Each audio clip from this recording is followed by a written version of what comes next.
Hello दोस्तों, स्वागत है आप सभी का ग्रिप नॉलेज स्टडी पॉइंट में। प्राचीन इतिहास के प्रश्नों के अभ्यास के बढ़ते क्रम में आज हम लोग गुप्त उत्तरकाल या जिसे हम लोग वर्धन वंश के नाम से भी जानते हैं से कुछ महत्वपूर्ण प्रश्नों का अभ्यास करेंगे। चलिए स्टार्ट करते हैं पहले प्रश्न से। पहला प्रश्न है, थानेश्वर में वर्धन वंश या पुष्यभूति वंश की स्थापना किसने की थी? याद रखिएगा, पुष्यभूति वर्धन ने की थी। अगला प्रश्न होगा, कदम्ब राज्य की स्थापना मयूर शर्मन ने की थी। उसने अपनी राजधानी कहाँ बनाई थी? तो याद रखिएगा, वैजयंती या वनवासी को बनाई थी। अगला प्रश्न होगा, निम्नलिखित में से वह अंतिम बौद्ध राजा कौन था जो संस्कृत का महान विद्वान या लेखक था? याद रखिएगा आप लोग, वह हर्षवर्धन था। ऑप्शन डी सही हो जाएगा। हर्षचरित किसके द्वारा लिखी गई थी? तो हर्षचरित जो वो बाणभट्ट द्वारा लिखी गई थी। अगला प्रश्न होगा, हर्षवर्धन के समय में कौन सा चीनी तीर्थयात्री भारत आया था? तो हेन सांग आया था। ऑप्शन डी सही हो जाएगा। बढ़ते हैं अगले प्रश्न की ओर। अगला प्रश्न होगा, चालुक्य राजा पुलकेशिन द्वितीय को किसने पराजित किया था? तो याद रखिएगा, नरसिंह वर्मन प्रथम ने पराजित किया था। अगला प्रश्न होगा, किस व्यक्ति को द्वितीय अशोक कहा जाता है? याद रखिएगा, हर्षवर्धन को द्वितीय अशोक कहा जाता है। अगला प्रश्न होगा, बाणभट्ट किस सम्राट के राज दरबारी कवि थे? सही उत्तर होगा, हर्षवर्धन के दरबारी कवि थे। अगला प्रश्न होगा, हर्ष एवं पुलकेशिन द्वितीय के मध्य हुए संघर्ष की जानकारी कहाँ से मिलती है? याद रखिएगा, ऐहोल अभिलेख से मिलती है। अगला प्रश्न होगा दोस्तों, प्रतापशील, हुड़, हरिणकेशरी, महाराजाधिराज नामक उपाधियाँ निम्न में से किसकी थीं? याद रखिएगा, प्रभाकर वर्धन की थी। अगला प्रश्न है, सम्राट हर्ष ने अपनी राजधानी थानेश्वर से कहाँ स्थानांतरित की थी? याद रखिएगा, कन्नौज स्थानांतरित की थी। अगला प्रश्न होगा, शकलोत्रा पथनाथ किसे कहा गया है? याद रखिएगा, हर्षवर्धन को शकलोत्रा पथनाथ कहा गया है। बढ़ते हैं अगले प्रश्न की ओर। अगला प्रश्न है, हेन सांग ने किसे शिलादित्य कहा है? याद रखिएगा, हर्षवर्धन को शिलादित्य कहा है। अगला प्रश्न होगा, गुप्त वंश के हास्य के पश्चात उत्तर भारत में बड़े भाग का पुनर्गठन किसने किया था? याद रखिएगा, हर्षवर्धन ने किया था। बढ़ते हैं अगले प्रश्न की ओर। अगला प्रश्न होगा, बंगाल का कौन सा शासक हर्ष का समकालीन था? तो शशांक जो है वो हर्ष का समकालीन था।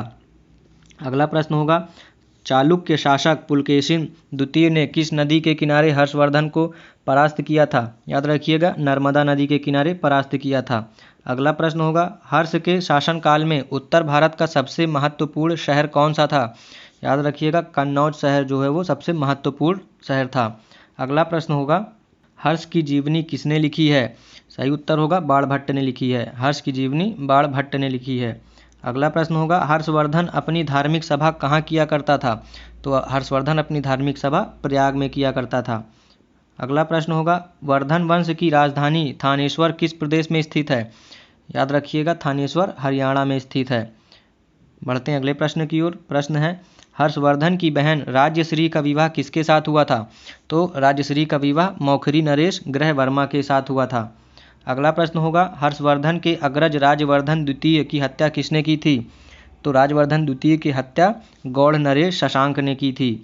अगला प्रश्न होगा, हर्षवर्धन ने 606 ईस्वी में हर्ष संवत की स्थापना किस उपलक्ष्य में की थी? तो याद रखिएगा आप लोग, अपने राज्यरोहण के उपलक्ष्य में की थी। अगला प्रश्न होगा, कौन वर्धन वंश की राजधानी थानेश्वर से कन्नौज लाया था? तो हर्षवर्धन लाया था। अगला प्रश्न हो जाएगा, कन्नौज किस प्रदेश में स्थित है? याद रखिएगा, कन्नौज उत्तर प्रदेश में स्थित है। अगला प्रश्न है, हेन सांग की भारत में यात्रा के समय सूती कपड़ों के उत्पादन के लिए सबसे प्रसिद्ध नगर था? तो याद रखिएगा, सबसे प्रसिद्ध नगर मथुरा था। कवि बाणभट्ट निवासी था? तो कवि बाणभट्ट थानेश्वर का निवासी था। अगला प्रश्न है, नागानंद का रचनाकार कौन था? तो नागानंद का रचनाकार हर्षवर्धन था। सम्राट हर्षवर्धन ने 2 महान धार्मिक सम्मेलनों का आयोजन किया, कन्नौज व प्रयाग में किया था। अगला प्रश्न होगा, नागानंद रत्नावली एवं प्रियदर्शिका नाटकों के नाटककार हैं? तो इनके नाटककार हर्षवर्धन हैं।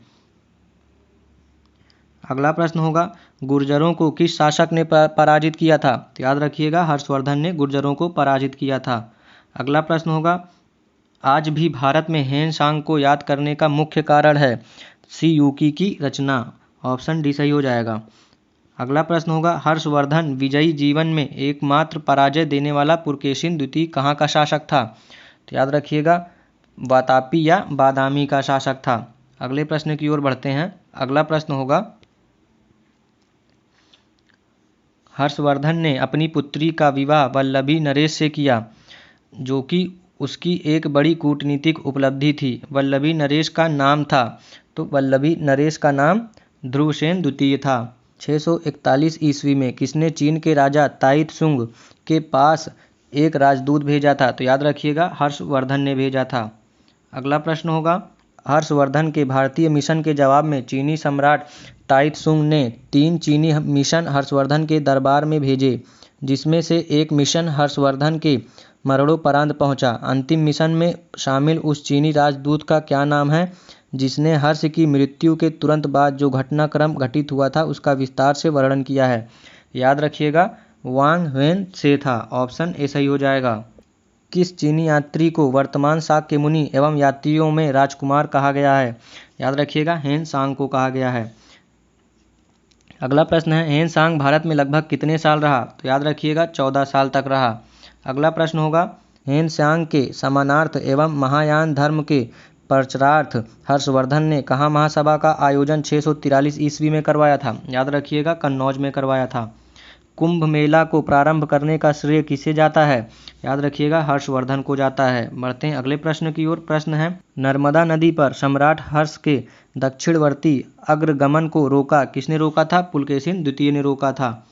अगला प्रश्न होगा, निम्नलिखित में किसने नालंदा विश्वविद्यालय को 100 ग्रामों की आय दान स्वरूप दिए थे? याद रखिएगा, हर्षवर्धन ने दिया था। निम्नलिखित में से कौन हर्षवर्धन के दरबार में संबद्ध नहीं है?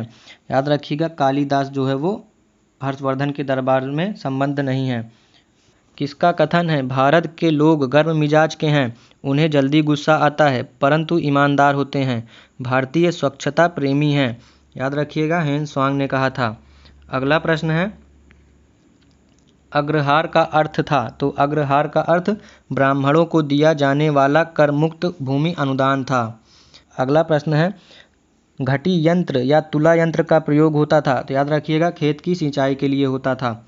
अगला प्रश्न होगा दोस्तों, दक्षिण भारत के संदर्भ में एरीपत्ती का अर्थ था? तो दक्षिण भारत के संदर्भ में एरीपत्ती का अर्थ जलाशय की भूमि था। हर्ष के काल में भू राजस्व की सीमा थी? याद रखिएगा, 1/6 से 1/10 थी।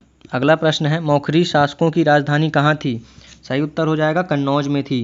अगला प्रश्न होगा, सी यूकी नामक यात्रा विवरण निम्नलिखित में से किससे जुड़ा है?